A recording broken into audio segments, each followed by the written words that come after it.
나폴레옹을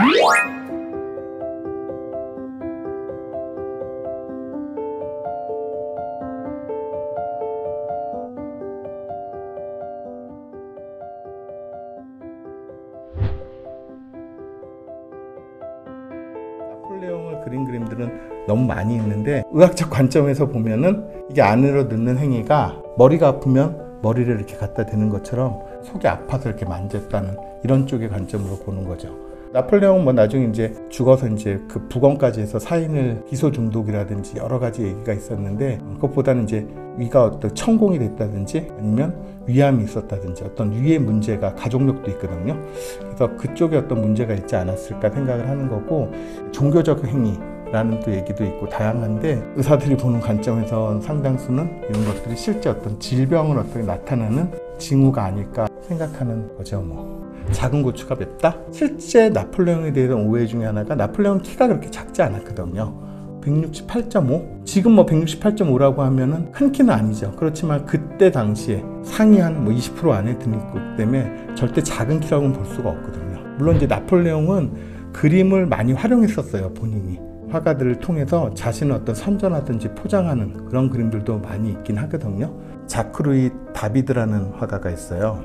알프스를 넘고 있는 그런 그림들이잖아요. 흔히 알려진 그림들은 이렇게 나폴레옹을 영웅시하는 이런 그림들인데, 제가 좋아하는 그림은 이 그림입니다. 1815년에 이제 실권돼서 1821년에 죽는데, 나폴레옹이 다 실권하고 난 다음에 그린 그림인데, 이렇게 나폴레옹이 굉장히 왜소하고, 실제 나폴레옹은 이렇게 말을 타고 가지 않았거든요. 말은 이렇게 산을 무서워하기 때문에 이렇게 알프스 같은 높은 데를 갈 수가 없어요. 당나귀를 넘었다는 이런 얘기가 더 있거든요. 그래서 이렇게 인간적인 모습이고, 여기서도 이제 나폴레옹 포즈라고 이런 포즈가 있죠. 그러니까 굉장히 어떤 인간적인 모습을 볼 수 있는 이런 그림들이 저는 더 좋더라고요. 예술을 정치에 이용했었던, 지금의 어떤 뭐 인터넷이라든지 어떤 그런 매체가 많지만, 그때는 그림이 하나가 대중들에게 보여주는 그런 거잖아요. 그래서 그런 것들을 잘 활용했던 군주가 아닐까.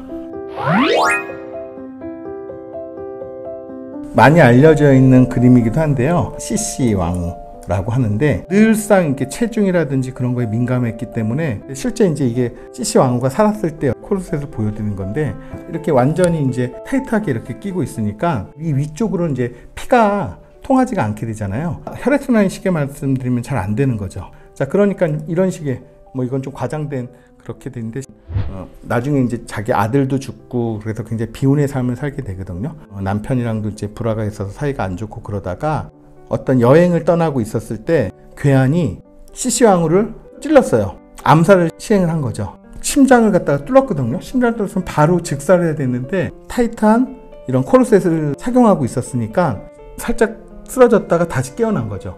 우리가 상처 났을 때 우리가 묶는 효과 있잖아요. 그런 효과인 거죠, 쉽게 말하면. 그러니까 너무 놀래서 어지가 찔렸다는 걸 알게 되니까 코르셋을 풀니까 그제서야 피가 엄청 쏟아지면서 그때 죽게 된 거죠.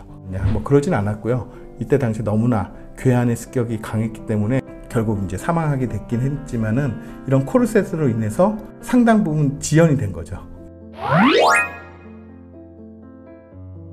이 그림은 이제 네덜란드 암스테르담 라이크스뮤지엄이라는 국립미술관이거든요. 여기 가면 이렇게 흥미로운 그림이 하나 있어요. 엄마가 이제 두 손을 아이 머리 위에 대고, 얼핏 보면 이제 기도하는 것 같기도 하고 그렇잖아요. 아니면 또 애가 뭐가 속상했는지 엄마가 위로해 주는 것 같고, 강아지를 보면 이렇게 따뜻한 햇볕이 있으니까 굉장히 한가로운 오후라는 걸 알 수가 있죠. 자세히 보면은 어떤 행위가 있습니다. 17세기 네덜란드의 그림은 굉장히 사실적이고 굉장히 세세한 그림이거든요. 이거는 지금 뭐냐면, 같은 네덜란드 화가인데 머리를 빗기는 일상스러운 표정 같긴 하지만, 따지고 보면 머리에 이를 제거하는 그런 그림입니다. 그러니까 위생 상태가 좋지 않고 물이 부족하고 그렇기 때문에 머리니가 굉장히 많이 창궐하는 그런 상황이 많이 있었죠. 참빛 같은 것들이 있잖아요. 이런 것들이 서양에서도 꽤 많은 그림이 있습니다. 머리니까 몸니와 우리 사면발이라고 하는 그런 게 부위에 따라서 다 틀리다는 거 보시면, 이렇게 몸속에 있는 몸니를 제거하는 그런 표정이거든요. 머리니 자체는 생명에 어떤 그런 문제는 되진 않지만, 몸니, 세계대전 속에 발진티푸스로 사망자가 엄청 많이 있었거든요. 이 발진티푸스가 몸니를 통해서 전염이 되거든요. 그러니까 이 그림도 보시면 머리를 간지르는 게 아니라 주로 몸이 간지러서 그렇거든요. 몸니가 발진티푸스를 점염하는 어떤 매개가 되기 때문에 머리니랑 틀리게 꼭 이거는 박멸을 해야 됩니다. 약간 징그러울 수 있는데 이 같은 게 확대해서 보면 이런 것들이 있고, 서양에서 이제 어떤 그림들 중에서 이렇게 이와 관련된 그림들이 상당히 많이 있다는 거. 그래서 그런 그림 통해서 어떤 항상 인류는 전염병과 같이 살았다는 거, 코로나도 그런 거에 관련된 또 그림들도 또 나오지 않을까 또 그렇게 생각이 됩니다.